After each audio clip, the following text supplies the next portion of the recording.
I'm going to press record now. I'll start again. So, welcome everybody to the Body Language Talk. I'm Ian Q, a founder of Wolf Mindset and the creator of the Wolf Pack membership. And I'm here joined with... Introduce yourself, mate. Hi, I'm Simon Jones. I've been studying body language for over 15 years, and it's how I got interested in psychology and ended up being a therapist. Very similar to me as well, actually. I started learning in 2007 after picking up a body language book in Australia, traveling the world, and started just basically learning this new language. It's like a new language, isn't it, when you learn? It's very much a language, yes. Yeah, because you just don't really, you just open up your eyes. It's right in front of you as well. You can see things that you never saw before. You're like, oh, they don't like each other over there, or they want to get jiggy with it. You know, all from just the way that the people are holding themselves, the way they talk, you know, the way the gestures and things such as that. So we've got a few videos that we're going to play. I'm going to keep an eye on the Facebook page as well. So if anybody, any point wants to throw any questions out there, they are more than welcome to. They can just ask away, and I'll make sure that we are on the ball with anything that's been asked. So Absolutely. let me just go to that part here. Oh, where is that page? Here we go. If I go click on that button, I can hopefully be able to see us on two screens at once. Technology, the marvel of it. Nope, I'll have to do it on my phone, I think. Do it on my phone. See, there we go. Technology is best. So if you've got any other videos that you would like us to look at on YouTube, then please just let us know. We don't want any personal videos. Okay, so don't start going, oh, here's a video of my husband saying where he was last night, which I recorded. Can you tell me whether he's telling the truth or not? Because we'd rather not get involved in the kind of Yeah, no. marriage kind of things like that. So without further ado, let's get cracking, shall we? We've got a few people in the live, so we'll get cracking with this. And I know that there's going to be massive interest. If you're not, me and you've been doing this for a while, haven't you? I must admit, I had to brush the cobwebs off to get good at this again, because it was a long time for me to actually need to use these skills for a good purpose as well. So it has been great to dust the cobwebs off since I went to Graham Webber's hypnosis online meetups talk. So let's share screen, and we'll go to one of these YouTube videos. We'll start, okay, I'll tell you what we'll do. We'll start with a really important area of body language, which is discussion of the limbic system. So you might hear us say the word limbic system here and there, and what we're basically saying is that there's a part of our mind which is very hard to trick and falsify. It overrules all of everything else. It's kind of that fight, flight, freeze response. And if we see something which is in control of the limbic system, then that is an honest emotion that is being presented forward. Now we're going to look at a quick look at the Amber Heard and Johnny Depp court case. We've got a few videos, I think, for the Amber Heard and Johnny Depp court case. Now, before we start, what we're going to be talking about is no reflection as to how we feel about these two individuals, or even about the case and what we think about it. It's just about what we observe into the way that they hold themselves, or the way that they talk and things like that. Now, what we have to understand with these two, and Simon, I think we'll agree, these are very experienced actors, which means they will have some level of ability to fake ability to fake emotions in order to try to win the audience. However, even the best actors in the world, there will be leakage. Is that right, Simon? There's leakage, and you'll also see at some points, even with professional actors, Salesmen are often taught in body language as well. Obviously, con men and things like that are experts at body language. But what you can get is incongruence. And that's where, a bit like Ian was saying, the limbic system, also known as the HPA axis, that's firing off and wanting to display one thing where they're consciously trying to display another thing. And sometimes even in the larger movements, the conscious movements, you can see incongruence where it doesn't quite match up what they're doing. So that's another key thing to look for. That's it. So we're going to have a little look at this. I think you guys are going to enjoy this video once you begin to understand about this limbic system. This is a good video to show you. And I don't know if you can hear the sound, but actually sometimes having the sound off when you're reading body language is actually really useful. So just show you this. So this is Amber Heard showing fear of Johnny Depp.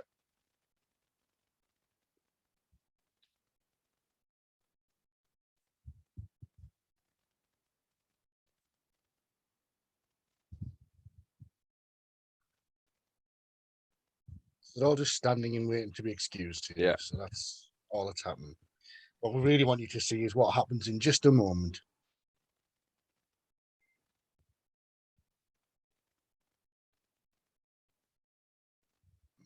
Now really watch Amber Heard.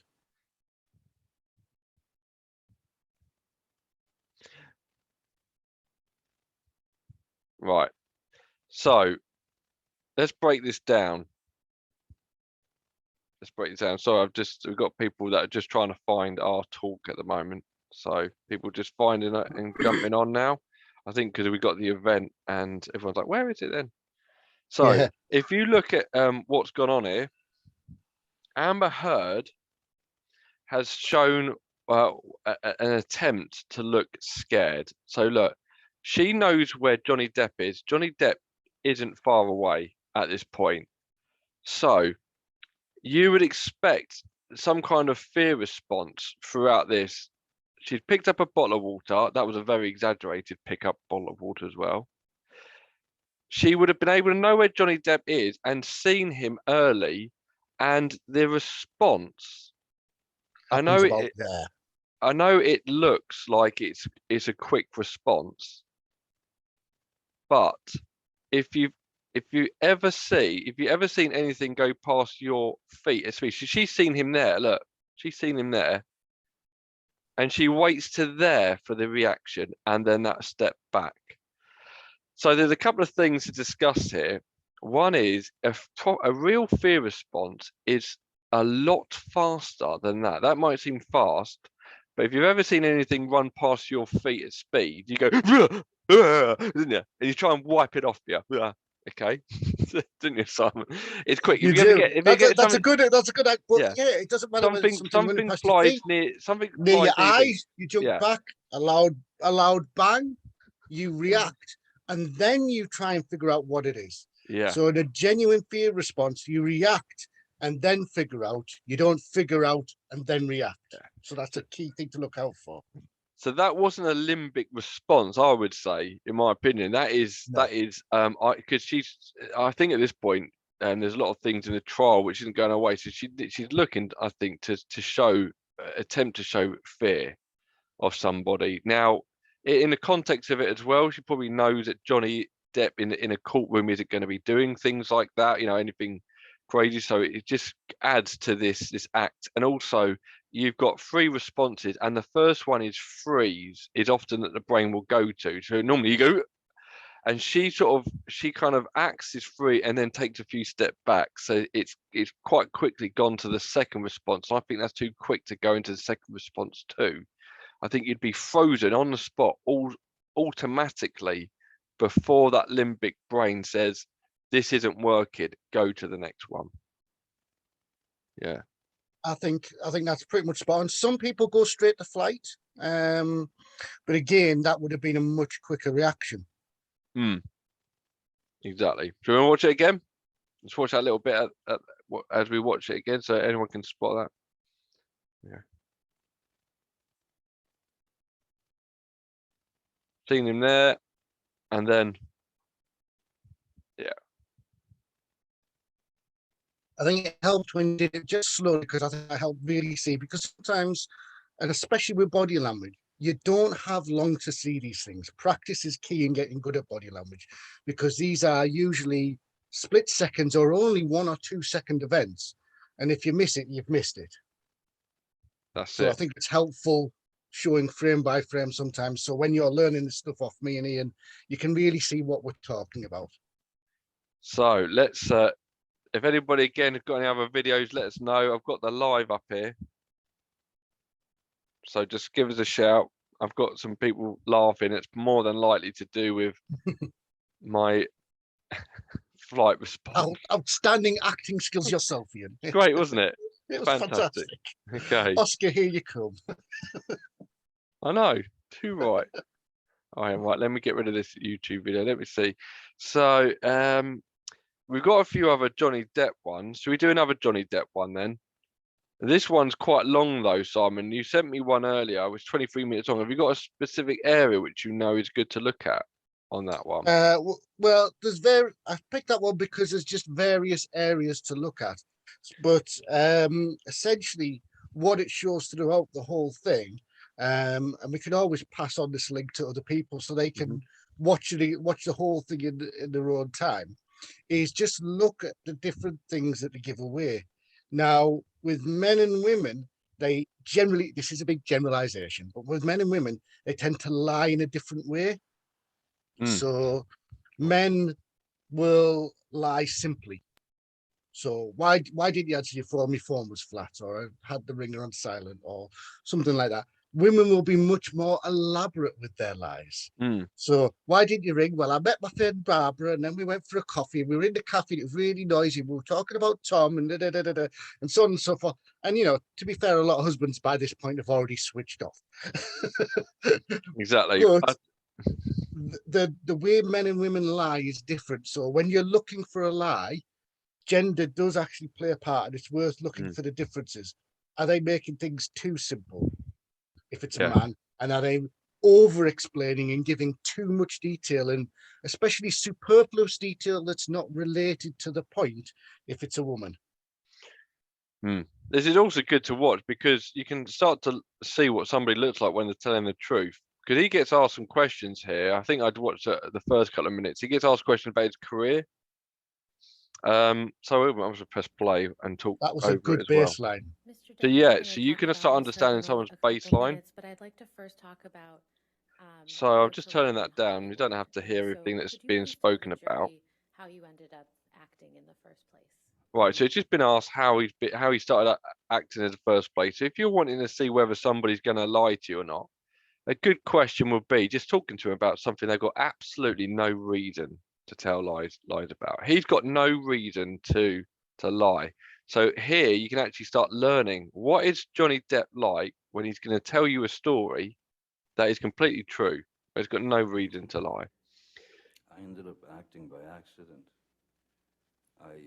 So just right there, this helps a lot of people who think that he's lying because of the way he talks. Johnny Depp's a real slow talker, and he has lots of pauses. Okay, he has lots of expressions on his mouth when he's quite proud about something. I don't know if he's going to do it then, but he does this little smile. You can see the smile starting before he even wants it to come out. The offside grin. That's it. I was a musician, and I moved out to Los Angeles with my band when I was 20 years old. Now you may have seen some eye movement there. That is searching. So when someone's moving their eyes in that way, it is searching for an answer. His brain is searching for an answer, which doesn't mean truth or lie. It just means it's a process. His brain's searching for the answer, and then you'll see him look up just to find the answer. Look. It was, yeah. Yep, side. Yeah, thinking, feeling. There, you found it. Bang. 20 years old. And then there were. Oh, can I turn it up? I can. Things that happened in the band where the band split up, and I remember I was filling out job applications, and then Nick, with a friend of mine, classic sadness gesture there, look, when you talk about the band splitting up. less And he's also talking about his feelings there, the feelings is mainly done by looking down. So if you're feeling an emotion, you'll look down. And you know, when the way that people often try to prevent that emotion is by doing the opposite, by looking up. You know, when people are looking down, especially when something's really hit you hard, and you do the old, almost looking up to God, as if to say, and you calm yourself down. So looking down is often a massive emotional thing. It's not, or not even a massive emotional thing. It's to search for that emotion which is attached to his known then than he is now, Nicolas Cage. And I was filling out job applications at any, video stores, clothing stores, anything, just to be able to pay the rent. And Nick Cage said, why don't you meet my... Nick Cage said, and did you see the direction of his eyes? He's now going to the language of his memory, which is directly over to his left. Okay, so he's Nicolas Cage said, bang. The other thing as well that you can see that he's telling the truth is it's the little hand movements that his unconscious brain's connecting with the movements he once did, signed something. Yeah, pretty cool stuff. Let's see if there's any questions. Any questions? Throw them out, guys. My agent, There is almost a smirk. I think you're an actor. I think you could be an actor. LinkedIn is awesome. Should we analyze this advert guy?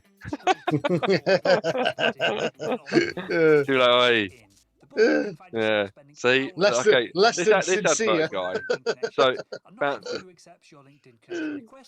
There'll be a lot of eyebrows up in an advert to trying to get you to convince you. That's what they'll do in advert. Right, I'll turn it back up now. And so he sent me to his agent, Eileen Feldman, and I met with her. She sent me to read for a casting director named Annette Benson, who was casting a film called The Nightmare on Elm Street. This could go long. Simon, do you know any other points on this that we could flick to, or shall I go to another? If you get further, well further in, when they start asking him questions that are uncomfortable, then All right, let's go. Work up my own approach towards a character and such. Yeah, he's still So talking about what were acting. a couple of the first few projects that you worked on where you were really able to implement that approach? I would say I think, But like you said, there was some wonderful language then. these kind of and ideas said, into the character. nothing I could really add to what you of said. Captain He Jack was Sparrow. accessing the language cues, So kept that- going back. You could see he was doing all the searching around. Hmm. You could see that he's got a very, compared to Amber, a very minimalistic body movement, but he is moving his body. Yeah. So this is a good pose here. I'm not even sure what he's talking about here, but he's very comfortable here. His Yeah, arms are that's a very nice power wide. pose. It's a very powerful pose. So whatever the subject is he's talking about, he's very comfortable. He's kind of like, yeah, this is it. This is it. I'm just going to go back to see what he's talking about before he starts that pose. See if there's a question. Here we go. Bandage on his head. So I Laughing there. started thinking about the parameters that were available to cartoon characters, and if they were available to cartoon characters, and nobody ever asked a question, whether you were 5 or 95, you didn't ask a question. Oh, Wile E. Coyote, of course he's still alive. So I tried to incorporate these kind of ideas into the character. So that's a proud moment. Yeah. He's done something there. He's done something new, or whatever it is, about incorporating some character, and he's like, yeah. And then he's opened up his chest, which is a vulnerability area, and he's pretty chuffed with that. Absolutely. That is, look what I did. Mm. Yeah. So there are, even in what would be relatively mundane conversations, a lot going on. There's a lot of body language all the time. I think he gets asked. We might be able to see it when his arm goes down. Actually, see if anything changes. Oh, that's a face. What's that about? So let's have a little look at this. I don't know what. Oh, That's It's a quite- fantastic place to stop. That is a fantastic gesture to stop there. so let's see what this is about, because his arms go down after this, doesn't he? Let's have a little listen Yeah. to what's going on here. Of a Disney film, that is to say, a kind of a predictable, predictable 3-act structure, with and the character of Captain Jack was more. He was Oh, that is confusion. That's him thinking about something there, isn't it? more Going like straight a up. swashbuckler type that would kind of swing in shirtless and, you know, be the hero. And I had quite different ideas about the character, so I There's that smoke. incorporated my notes into character and brought that character to life, much to the chagrin of Disney initially. Now, when you say you made changes to the character, how did you do that?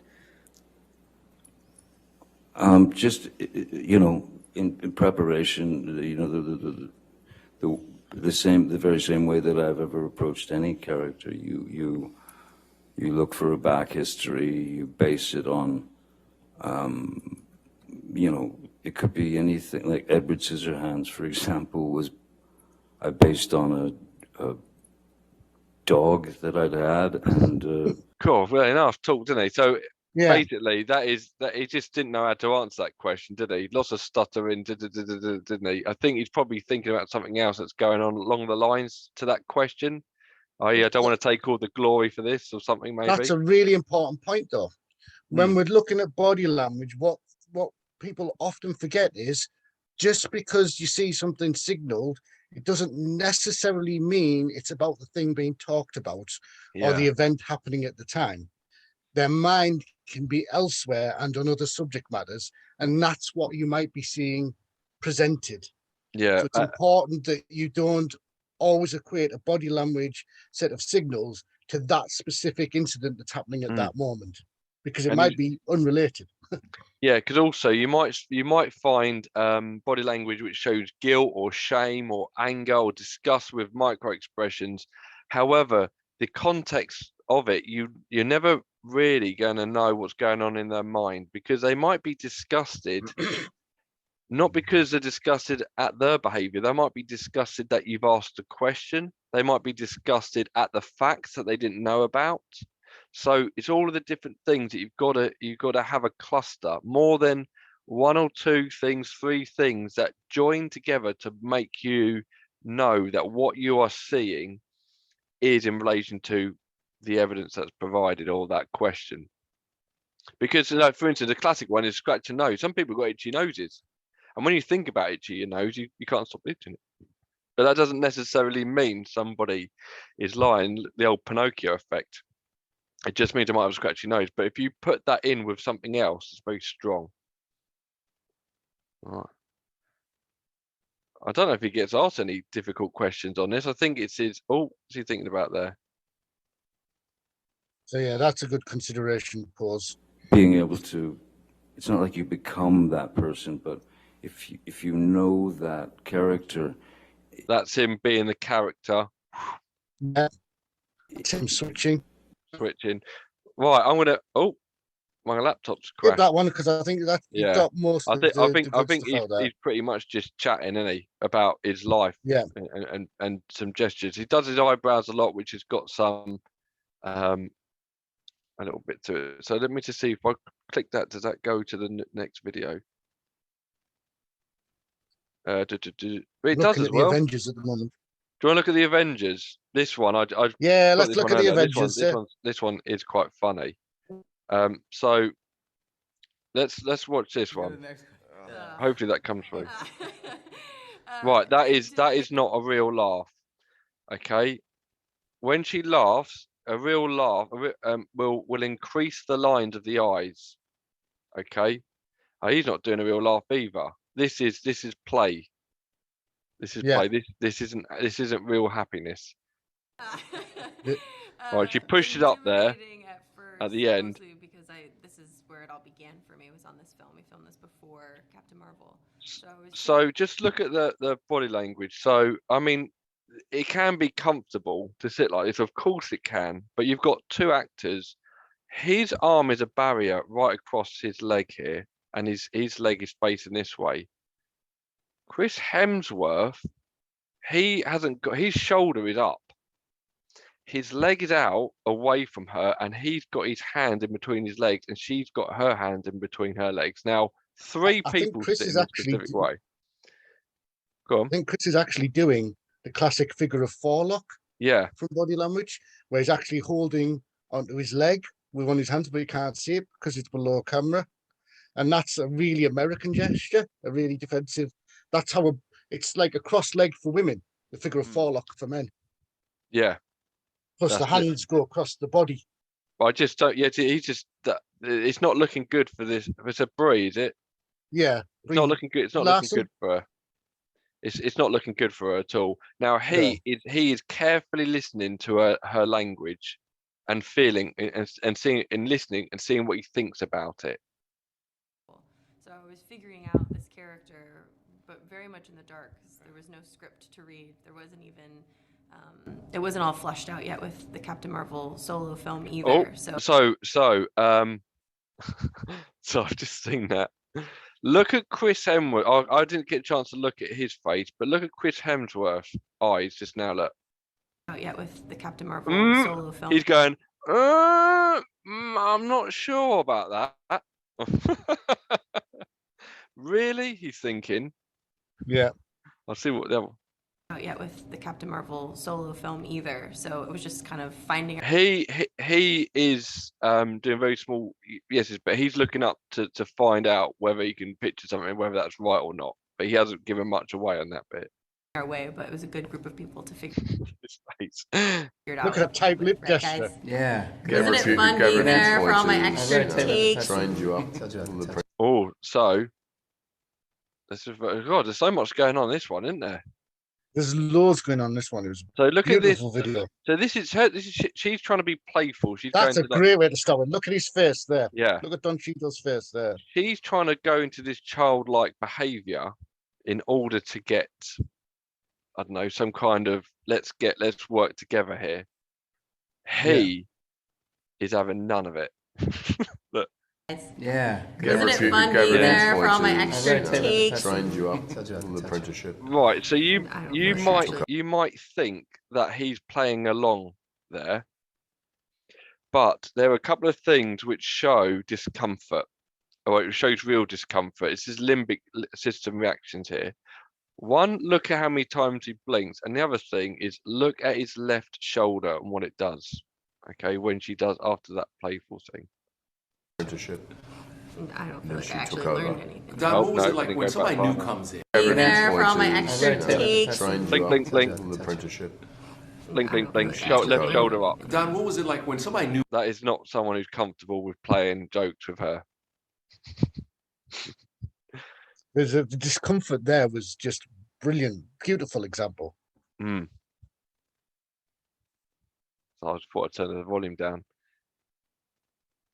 Hopefully this is alright. But just there was definitely a hazing period. I think I'm still in it. She's still in it. Yeah. Yeah, but it's good because we actually get to kind of play with that. We do anyway, for sure, in the scene itself when she kind of shows up. So it was nice, but she kind of fit right in. She paid her dues on time. The initiation. oh, I've got a message saying it might be a little bit out of sync. Let's have a look. It's really out of sync. Is that because I'm playing a video online? Ah. It is. Yeah, so sorry everyone if it is slightly out of sync with the video and our talking. We are sharing this via Zoom to the Facebook platform. So hopefully what we're talking about is making sense.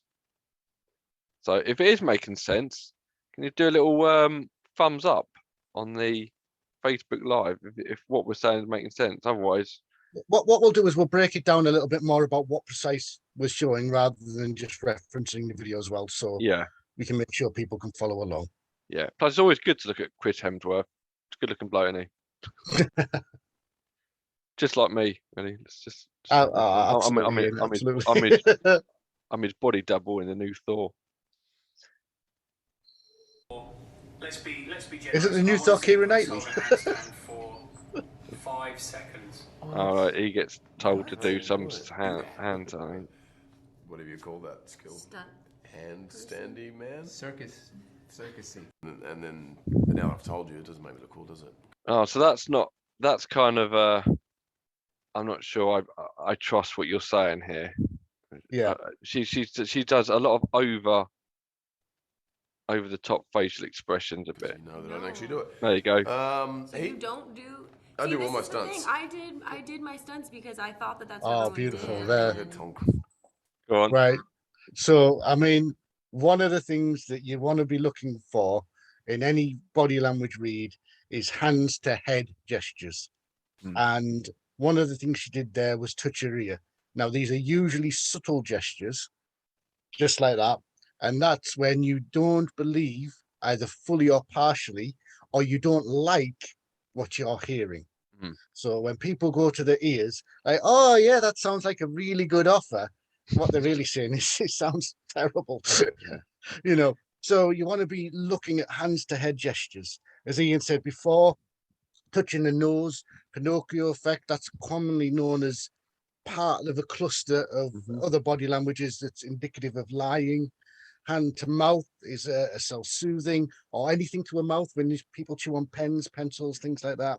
Yeah. Hand to eyes again, or extended blinking, where your blink is far longer than it needs to be. That's shutting people out. The head is really crucial when you're looking at body language. But Yeah.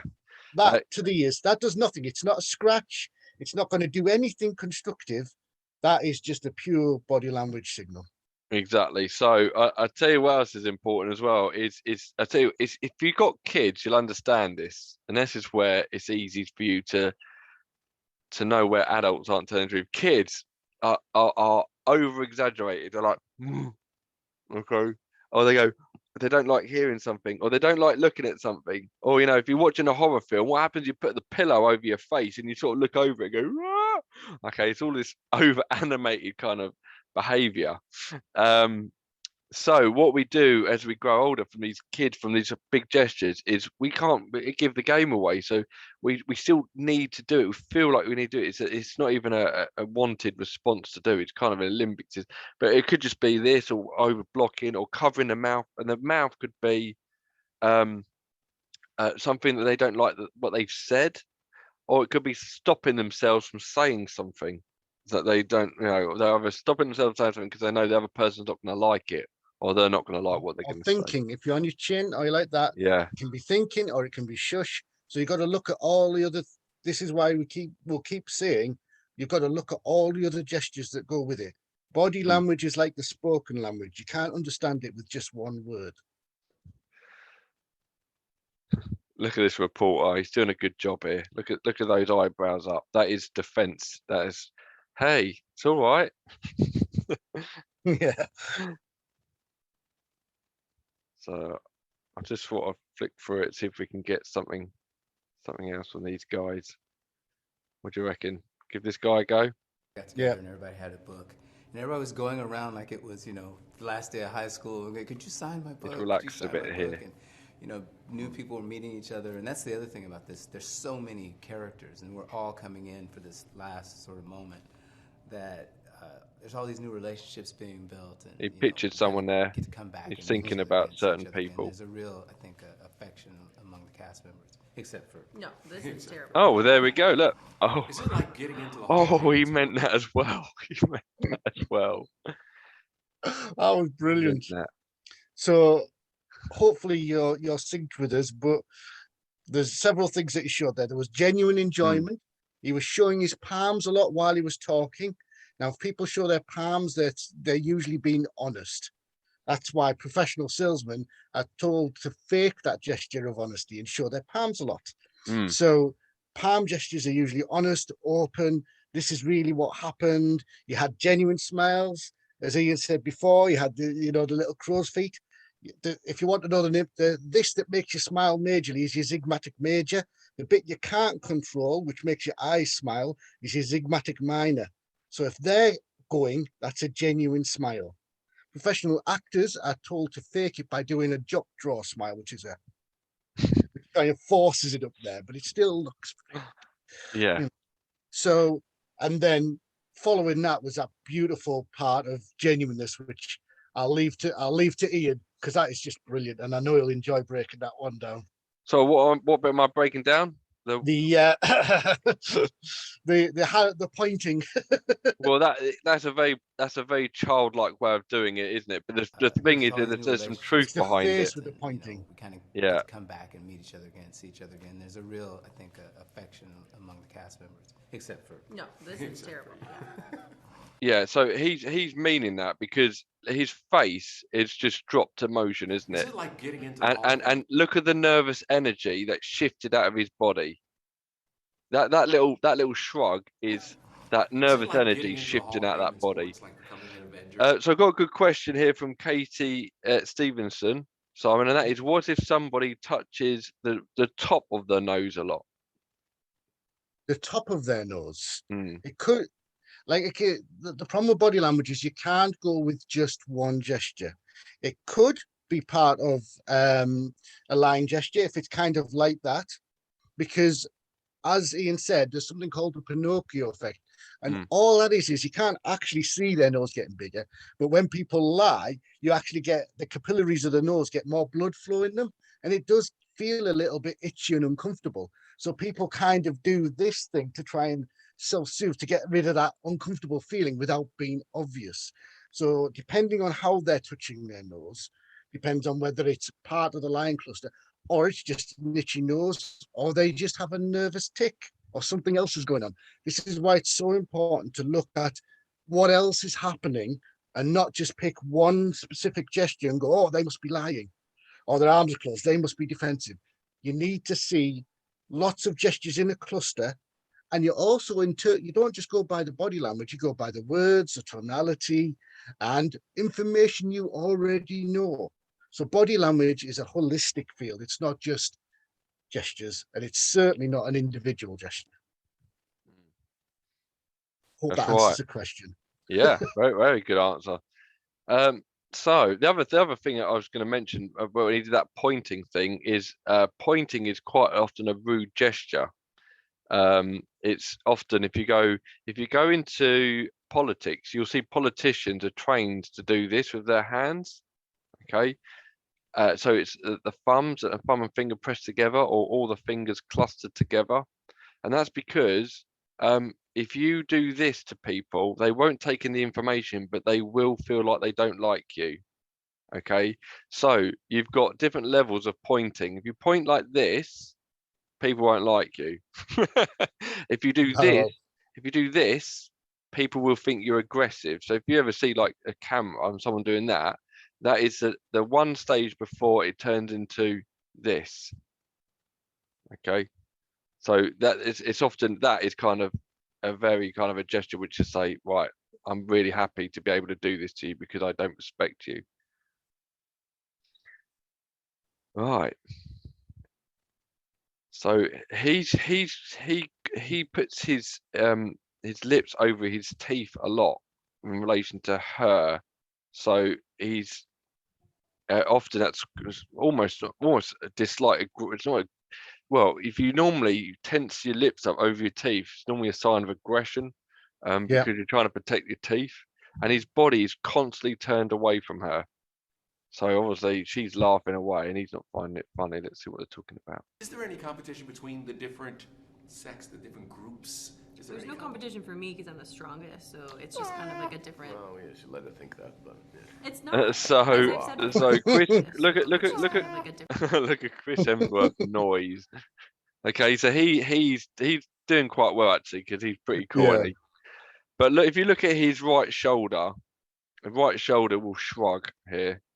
Oh, yeah, you let her think That little shoulder shrug that's rubbish.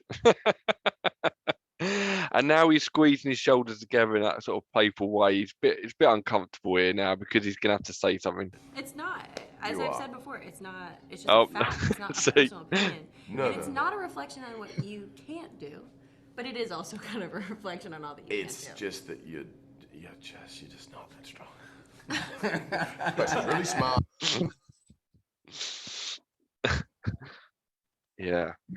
I don't think we should need to break that one down. That was fairly obvious for our audience. Yeah, it'd be nice There was to a see mixture of what the, playfulness in there, but also some pretty obvious. yeah. If you guys see anything that you spot, please shout it out. Please shout it out because you guys probably have got that natural ability anyway. But what I found is that when you learn this kind of thing, you kind of know it, but you have to rely on your gut feeling rather than the communication. It's kind of like now when you start to learn it, you go, oh, so I was right about that. I felt that they weren't an honest person. You know, when you get the vibe of somebody, you go, got a bad vibe about them. You can't put your finger on it. Or you just think, I just feel like they're not telling me the truth or something like that. Often it's because you've seen the signals but haven't interpreted it, which is what's really which is really fun to do. So I was going to show. I think we've got Nicole Kidman one here, haven't we? Yeah, that's a good So one as you well. ran this one. So this is helps you get a good The volume, I baseline. think, will help with this one, actually. I think the volume will help with this one because it can see how it Continuation. correlates. Yeah. Yes. Of your best-selling book of Greek mythology, Mythos. This is Heroes.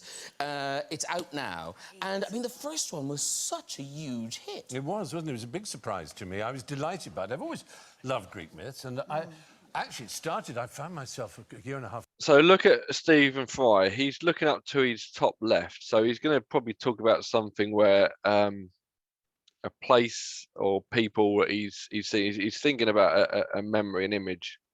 It's around a table at someone's house. There we go. Table at someone's house, and then he's gone to the feeling. We were all just talking about creation myths and where they come from, and I started telling the story of the early Greek gods, the first ones, and they all went, "Why didn't I know about that?" And you know where Zeus came from, because everyone's heard of certain names, but they don't necessarily know how they go together. And someone said, "Well, you should write them," so I started. I'm going to just say one thing. So Nicole Kidman is, quite honestly, she's really interested here. But can anybody think why it'd be slightly harder to read Nicole Kidman than it would other people potentially around this sofa? I'll leave that there, that question. I just want to see what other people say. And while people are answering that, we've got Stacey has said that she said what happened a lot with an ex is she had the feeling that they were lying but didn't know why. And she's probably absolutely right. She probably had that gut instinct. And Stacey's got it right as well with this question. So Katie's given some great answers. Shoulder pads and Steve Piper have both said Botox. That is absolutely spot on. So Katie's right in the fact that you won't be able to see as many shoulder shrugs potentially, but Botox numbs the face. So these muscles here, if you get surprise, it may not appear as real because you won't get the wrinkling across the face and the numbness. So it can numb micro expressions a little bit more because the face is pretty much Immobilized with Botox, yeah. Immobilized. It's really difficult to read somebody who's had Botox. Very difficult. What a gift, eh? Numbing your face in that way. To look a bit younger. Yeah. Now this one is carries on to the heroes. Yes, but this is more of the human. Exactly. By this time, as it were, it's getting to be more human, and they're clearing up the world, ridding it of monsters and so on. And because it's written in this very kind of conversational way, all the dialogue is very kind of everyday. Is that so? There you go. You got a couple of nose touches there, but because of the context of it, he's not been asked a difficult question, so that's okay. So he's quite, this guy on the far right, he's quite relaxed here. He probably wants to say something. He's ready to probably pounce something out. More than likely a comedian with that sort of jacket on and that watch. He's a comedian. He's a comedian. So he's got to be on the edge of his seat because he's got to be ready to find a good time to say something funny. Nicole's just chilling out here for a minute. Day. Is that you kind of trying to get the reader to make connections between these stories and our own lives? Sort of. I mean, there's no question that for a lot of people, just a Greek word looks somehow as if it belongs more to a schoolroom than to a story, because we think of Greek as being an academic thing, ancient Greek, whereas, of course, to the Greeks it wasn't, and it isn't now. And I also wanted to create an atmosphere. My favourite Greek god in some ways is Hestia, perhaps the least well-known of the firstborn of the Olympians, who's the goddess of the hearth. And So Stephen Fry is very animated with his hands. Okay, so if you ask him a stressful question or a question he wouldn't like, you'd be looking for his baseline to change. If he's passionate about this and you ask him a question he doesn't like, you'd probably see his hands drop. Okay, stressful situation. He's probably looking for something different. Now he's talking here about something which isn't real, some gods and movement and things like that. That's not real. That is his brain interpreting what he's talking about. If you get a politician, they've seen it. They had a politician once, and he said, "So we are increasing the wages of the general public, or like the NHS, massively. We are increasing the stuff massively."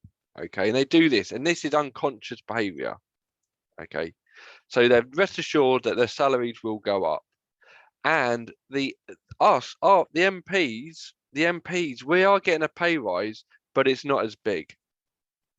Okay, can you see what famous one? Yeah, can you see what I've done with my hands?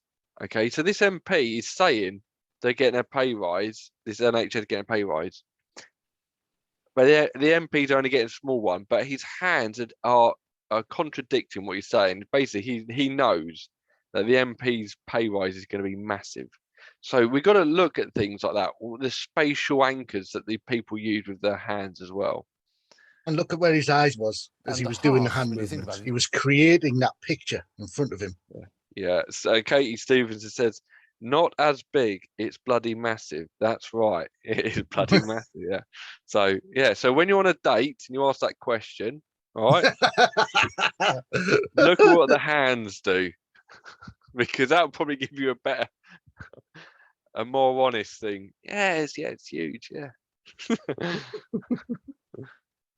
All our ancestors, whatever our ethnicity, all our ancestors gathered around flames at night to stay warm and to protect themselves from animals. And they told stories about things over which they had no control, like they tell their children where thunder comes from and why there's fire coming out of the mountain. And everything you can't understand and control, you give a name, a god. And so these gods were developed personalities around the fire. And now I think we can safely say we've lost the hearth. You know, we don't eat round tables anymore. Someone's got a PlayStation in that room and they get a delivery of pizza into it, and someone else has got another. They're streaming things. This is very, very important when it comes to kind of cases. If you ever look at any historic cases of crime and somebody's talking about where they last saw somebody, you will find that often the gestures will give away more locations and more truths than their words as they're processing things, which can solve an incredible amount of things if people pay attention. Okay, so if you look at some cold cases and things like that where the person is hidden somewhere in their house, things like that, sometimes the language or the gestures will actually where did you last see them and things like that, and they might start talking. They might also start talking about the direction that they came down the stairs into the living room, and then their hand gestures stop when they continue talking, because they know actually they're creating the rest of it now, because it's in their head, because they actually know where the body went from that point. Did that make sense, everybody? Yeah, that makes sense, Simon, as well. Did I explain that okay? Yeah, you did that really well, actually. That was a good point I didn't think of, so that was really good. He was just talking about PlayStation, delivery and all that sort of stuff. Now, in order for him to do that, he would have to, even just a quick glance like that, people don't just do this. He'd have had to very quickly, for a minuscule second, imagine a home with somebody playing a PlayStation. Okay, they would have had to very quickly imagine it. It's like, for instance, the other day I was playing frisbee with my kid at the beach, right? And he's only 4, and he threw the frisbee at me and it missed. Anyway, this frisbee flew up into the air, right? And it landed right outside this pizza cafe on the beachfront, and it bumped this massive bloke right on the head. Yeah. Now, everything I've just said is not true at all. Now, just me telling you a story meant you would have had to create some kind of images in your head for you to be able to relate with the story, to feel the story, to understand the story. You've had to create pictures. So therefore, I ask you, what color was a frisbee? You know, there was no frisbee, but you would have created a color. You know, what time of day was it? When you pictured it, was the beach, was it a sandy beach or was it a stony beach? What was the bloke like, which the frisbee bumped into? If I ask you those questions to type them in, it'll give me a different answer. But it just shows that if you're telling a story, you have to create these things. If you're listening to a story, you have to do the same thing. Very interesting to see how people describe and where they put these things from their mind out there. Is anyone going to talk about their frisbee? What did you picture a frisbee, Simon? Yeah, but I didn't think you were telling the truth, especially when you got to the large bloke. I thought he's going on to an exercise here. See, Steve's a green one. See, there you go. Picture that frisbee. It's probably because he's thrown a frisbee at somebody's head before, and it was green. In another room, nobody gathers around and shares stories anymore. We've lost our focus, we've lost our hearth. So I'm trying in the books to recreate the relaxed feeling of sitting around a fire, listening to stories, which I think is a primal thing, listening them together. And so that's the purpose. So it's to do with arson. Oh, there we go. A little gesture, a very nice little gesture on the elbow. Elbow is a lot of there's a lot of love in the elbow. If you shake somebody's hand, then you better make sure that you're quite well acquainted if you're going to use your other hand to grab their elbow. If you shake someone's hand and you grab their elbow with the other hand, it's often a very close sign that you've got an intimate or you know, a close friendship. And once your hand is shaking their hand, the higher up you are, if you do use your other hand, the higher up your hand goes, the closer you are to that person connected. So if it goes even to the shoulder, that's a really strong connection. And if you end up, you know, if it gets even closer, go to a hug. But he just did a little gesture just to say, that was, you know, I was just a joke, mate. I hope that's okay. You know, it's given a little, that was all right, wasn't it, Stephen? There you go, that's all right, there you go. Obviously, there's lots of gods, lots of heroes, but does Queen Atlana appear in... Well, I should say, of course, happily, that I'm using the word hero as a gender-neutral word. There's Atalanta, who's one of my favourite heroes. And Atlana is in your film Aquaman. Yes, you playing Queen Atlana. Not my film. Well, Mark Urban's film, is it? Yeah. It's You're in it. Jason Momoa's film. James Wan. So I'm not sure what, I don't know if it's probably the studio, or it might be the fact that she's now having to take the spotlight and talk. But you see this a lot when someone's under pressure. If you're interviewing somebody for a job interview or something like that, you'll often see what she does with her hand on her legs. Do you want to take this one, Simon? It's Go on then. Jason And I'll go through Momoa's it. film. So there you go. James What she's Wan's doing film, there is yeah. just drying her hands. This is basically when we're in a high stress response, our palms sweat more. In fact, what that is because our heart rate's going faster, our body heats up. And what happens when our body heats up? We perspirate. Now, you're not going to see it much on the face in TV studios or anything else like that because they've got the makeup covering all of that. But one of the key gestures, and it's also self-soothing. Any self-touching is self-soothing, unless it's a scratch, and they look very, very different. So you can see that there, and you can see that, you know, she's getting herself prepared to answer. So she's thinking about what she's doing, and then she's delivering. Let's watch that quickly again for everyone. It's You're in it. Jason Momoa's film. Yeah. James Wan's film. Yeah. Well, you've been named after, I guess that's Atlantis, is it? Mm-hmm. Well, No, Queen Atlanta is Queen of Atlantis. Well, there's a good example of how these things kind of... So we spoke earlier, because I managed to watch some of these bits earlier. Now, Nicole, was it Kidman? Yeah, Nicole Kidman really was generally enjoying what he was saying earlier. But he's interrupted her twice now. And she's not a happy bear about it. So I'll just show you so he interrupts her once.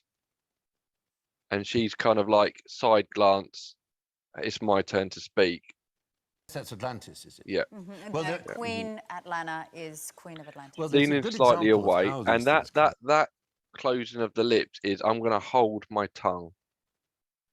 Kind of, she wants to sort of say, you know, all right, And the jaw sticking out as well, the lower jaw, if you could see there, Mm. she's very, you know, yeah, that is very tightly lipped. yeah, tight-lipped. It's kind of like you've had your turn. It's my turn now. Kind of go into our language is that Right, so she I think what's happened here is she has gone, I probably looked pretty annoyed then, and quite she's a very well trained actress, as we know. She's probably gone, I better get myself out of this, and I'll keep talking, and now I'm going to have to pass the mantle a little bit. Atlas was a Titan who fought in the War of the Titans against The the mouth gods. And his open again. punishment, because he was the most severe enemy of Zeus and the Olympians, was to hold up the sky. Yeah. And that image of him bulging like a Bulgarian weightlifter, holding up the sky, was used by early mappers of the world, and they. There we go.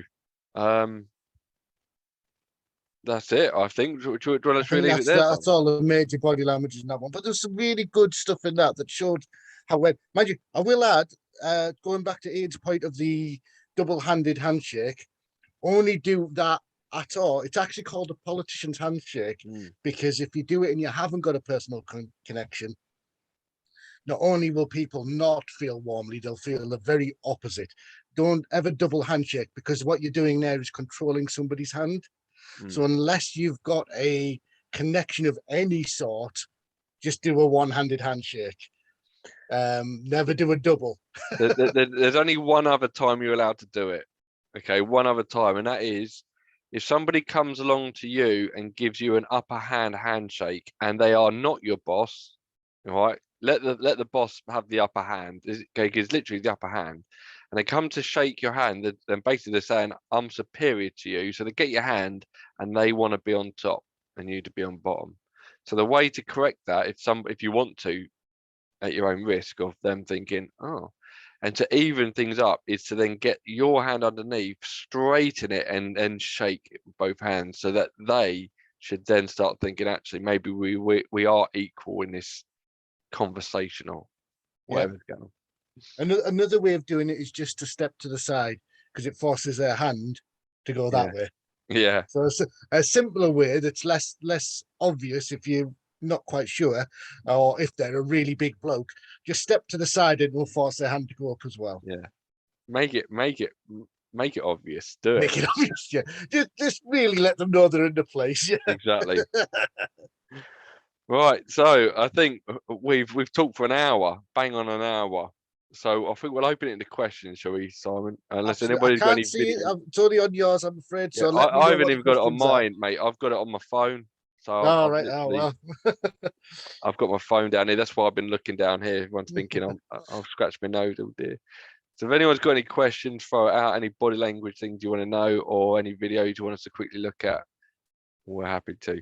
But if not, we'll wait for that language to hit the live stream. But if not, we will depart. Now, I will say at the very end, I should have said at the beginning, Simon has got a cider with him, and I have got a little tipple tonight because it is my night off. But I'm just being here to just because my night off. Yeah, exactly. Yeah, educate and entertain. Right, so Katie is really gripped with the Amber Heard and Johnny Depp case, and she wants to know how much we think Amber Heard is lying. So, Simon is better to answer this question. I've got my thoughts on this, and I said the issue that I have is with Amber Heard in her testimonies where there's emotion shown. One, she does give a lot of unnecessary information, which is a big clue for me.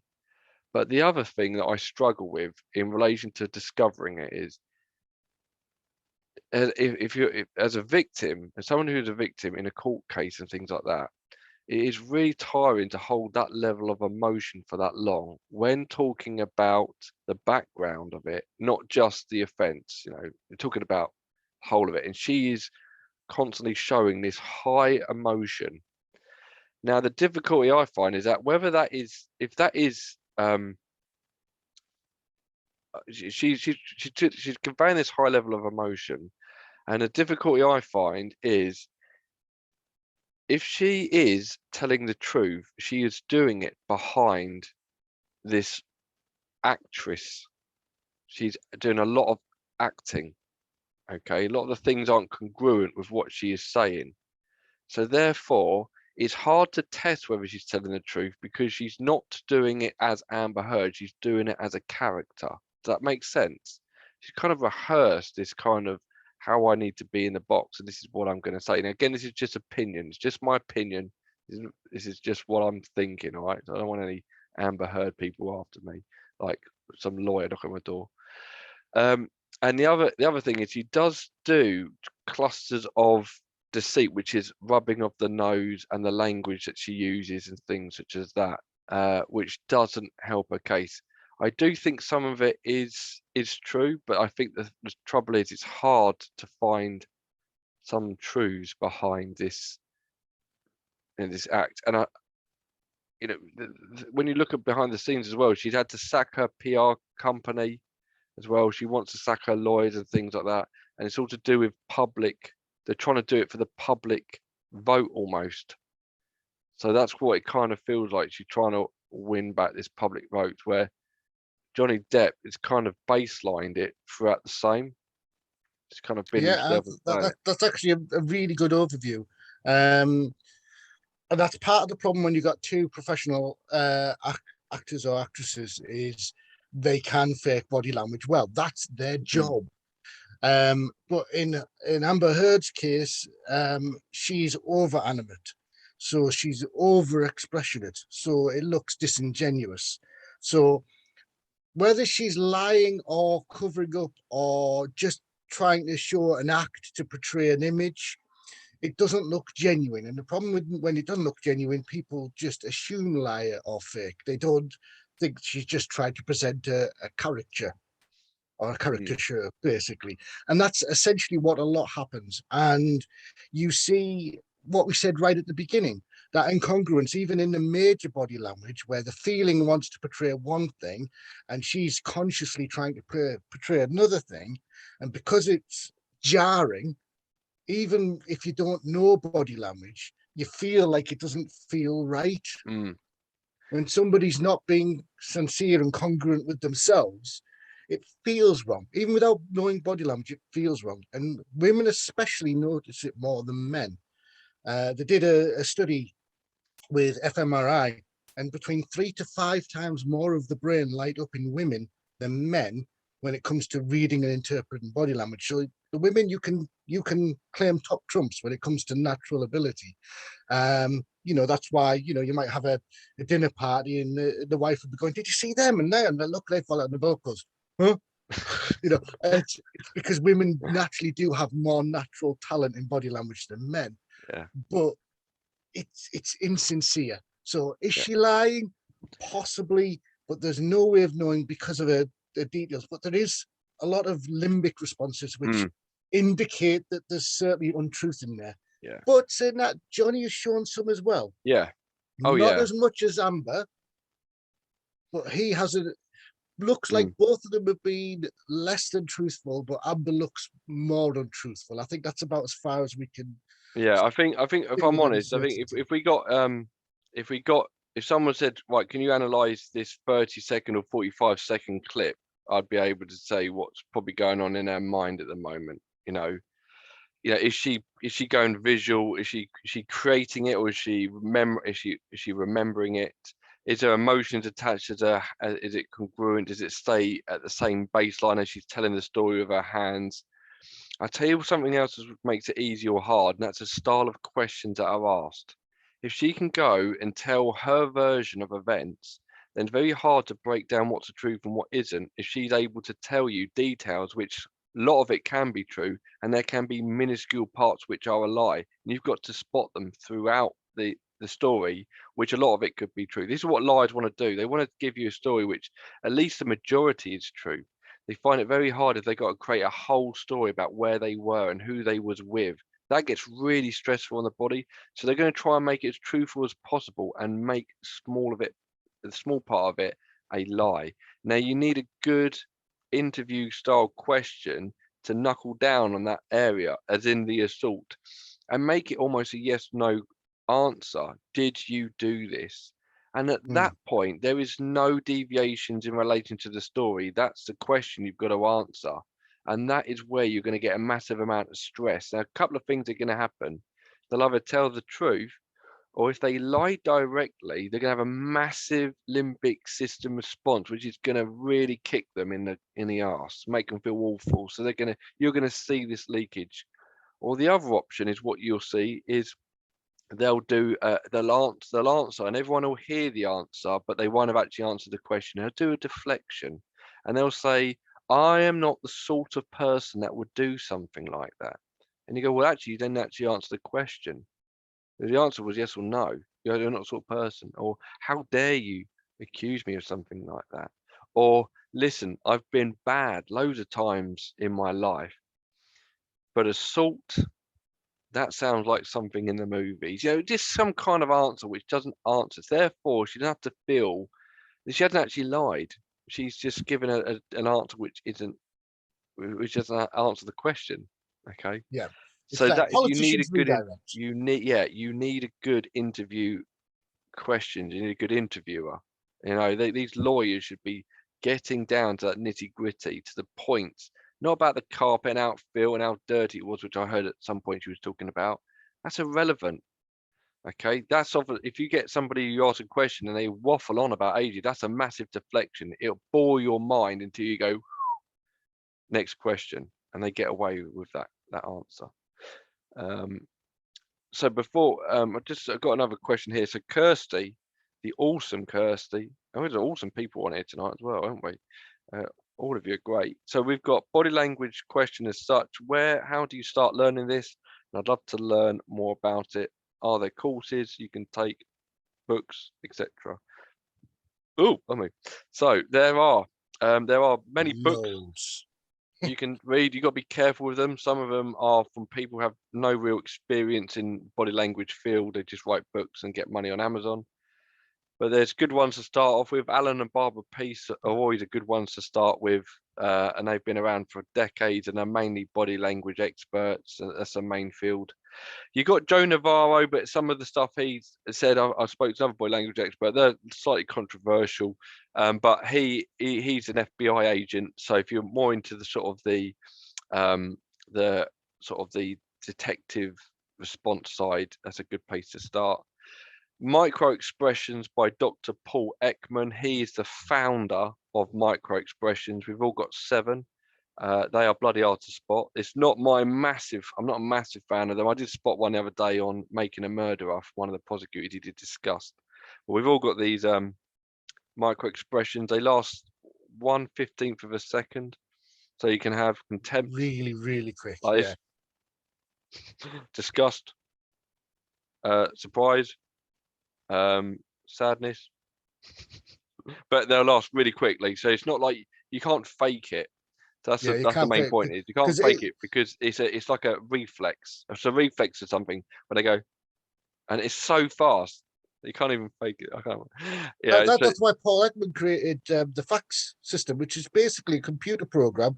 So they've got a camera on the person's face, and the computer obviously can work faster and can record and look back and read it, and it then gives the information to the interviewers because they're so fast.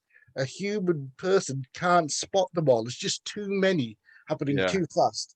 You blink and you'll miss one. You know, it really is that fast. So Dr. Paul Ekman, he studies this, so you could read into his. He does body language. He's actually the advisor from the program Lie to Me, which is a good series to watch, especially the first series. They kind of drop off the teaching of it after that, but Lie to Me is a good one to watch. I was watching it going, oh yeah, it's awesome. And he was the advisor to that actual program.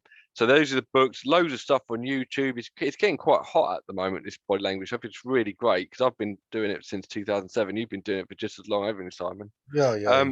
Courses. I'm running a course with an unnamed guest, and more than likely Simon as well will probably be on it.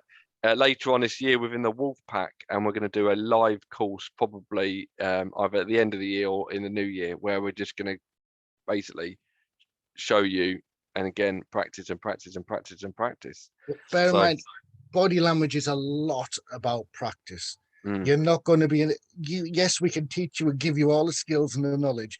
We're going to have to practice and practice and practice, and also check.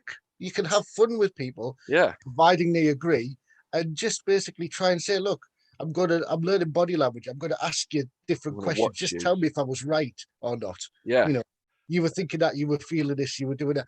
I mean, and you could use body language in loads of things, not just as Ian said, as your hubby being good, but also, you know, I use it in my therapy world. I use it in my care sector because I work with people with complex mental health needs that can't communicate verbally very well, but their body language is still telling me a lot. You can use it when people are trying to sell things to you. How genuine is this person genuinely being? You know, is this really a good deal I'm getting?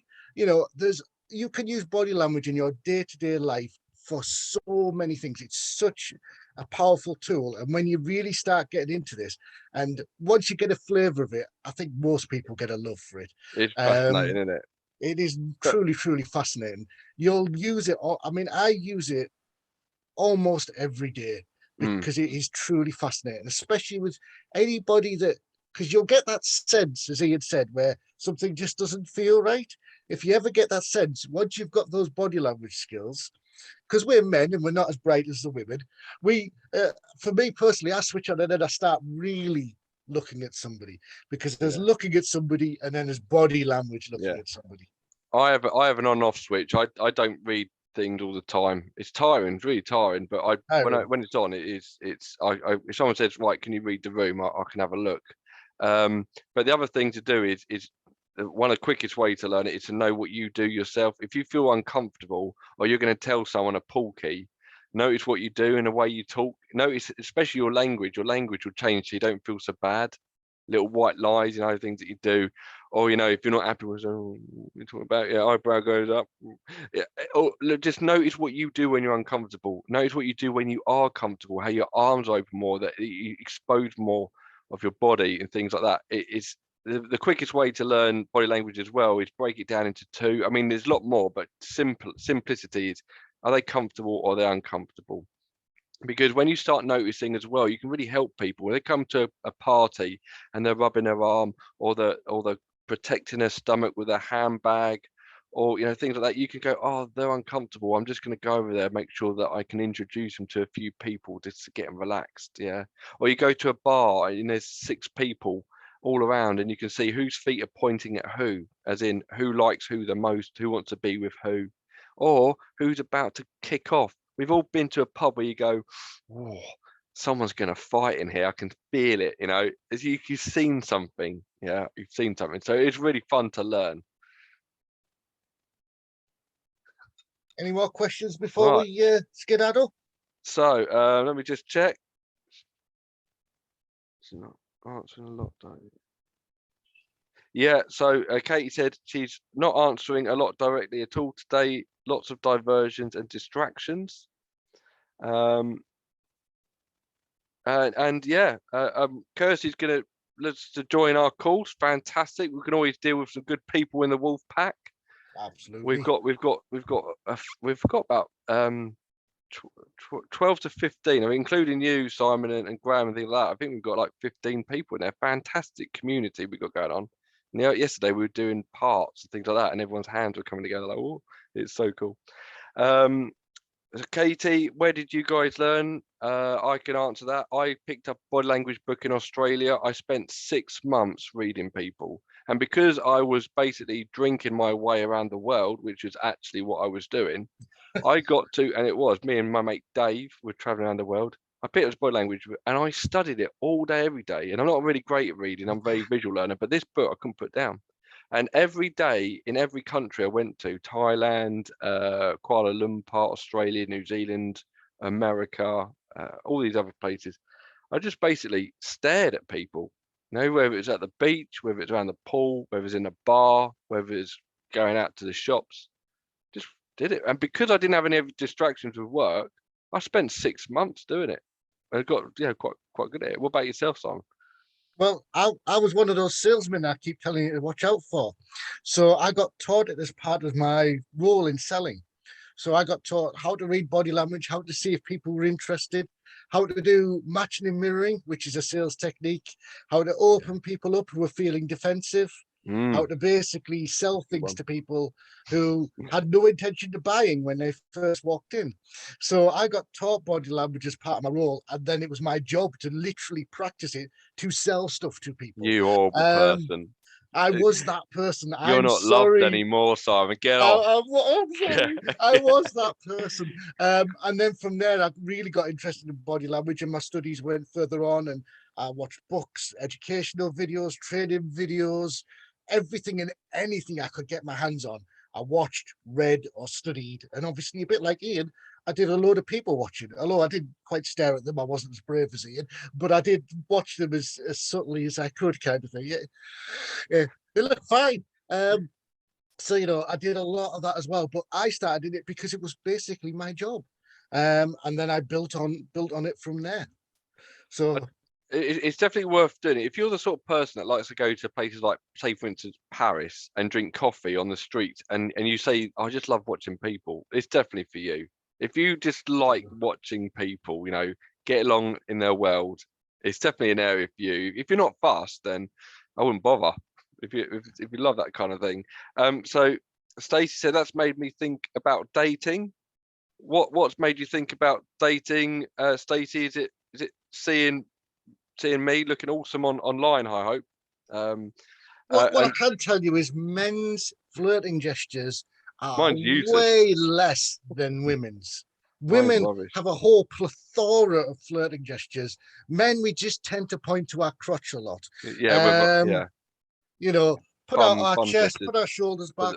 If a man's interested in you, the tone of his voice will get deeper. Oh yeah. Oh yeah, baby. Right. So the tone of his voice will get deeper. He'll puff out his chest a lot. He'll do a lot of crotch pointing things, and the men are pretty rubbish at gestures. Where women have a whole plethora, from playing with the hair, the face platter, to self-soothing, self-stroking, standing, wearing high heels. All sorts of things are massive sexual signals to men. Maybe we're just easier, but women have a whole range of ways that they signal to men, where men are we're pretty dumb and basic when it comes to sexual signaling, to be fair. You're not going to miss it. Yeah, it's another thing to talk about very quickly. Actually, self-soothing is a good one to see. Guys often go around the back of their neck, okay, which is, if you think about as a kid, all of it's related to how we were treated as a baby. We were picked up, we were cradled, we were loved. So anything to do with hugging or rubbing is often a self-soothe. Blokes often go around the back of their head. And if you think about it, we were talking about the smaller gestures, all the bigger gestures. When a footballer misses a goal, what do? They go, oh, and they rub their face and close their eyes. They can't bear to think about what they've just seen. And then what do? They put their hands across their head and they rub their head and go, ah, and they basically soothe themselves. Yeah. And it's the same thing that all the crowd do. They go, their hands go up. And this is basically them in a cot going back to childhood, when they scream and cheer, yay, yeah, which is, pick me up, I'm loving life. But then if you go, yeah, if they miss, they go, and the hands go down, they go back to being a kid in the cot again. So it is really fascinating. Well, I was going to say something else then as well. I can't remember what it was now. So Kate, I've got an invite to Paris. No, Stacey's got, bet you were taught to figure out their buying strategy to use it against them, like some Jedi mind trick, reverse psychology. That's exactly why I was taught it. Yeah. Yes, I did apologize. I was a student of the dark arts. I apologize. I can teach you them if you want to know, though. And I've been invited to Paris with Katie, and we can people watch together. Sounds good. I'm up for that, Katie. Let's go. And that's it, really. I think that'll do for today. Unless there's any other questions, we could sit here all day. We love. The problem is we love this subject too much. Yeah. You should. I mean, being here and watching this is fine for you guys, but you should never tell too many people that you know this stuff. It scares people. Yeah. All right, You- another little. if you want to have fun when you learn it, just tell people that you're a body language expert and then just watch them freak out with lots of different gestures that they don't need to do because they're trying to hide what they're really thinking and feeling. Yeah. But that's cruel. I would never do that, of course. Guys, thank you everybody who turned up today. Thank you very much. It's great to see the numbers here and those who've turned up. I've got lots of little smiley faces going up everywhere now. Lovely. Love seeing all that. Big thank you to you all. Loads more smiley faces and thumbs. I'm gonna say farewell to all. I'm gonna stop the live. Hope you've enjoyed it and enjoy your evening. Take care, Contact folks. contact us if you need to chat. Bye bye. All right, I've stopped the live stream, mate. Yeah, I saw it. So it went off there. So I knew it was did well there, bud. Well done.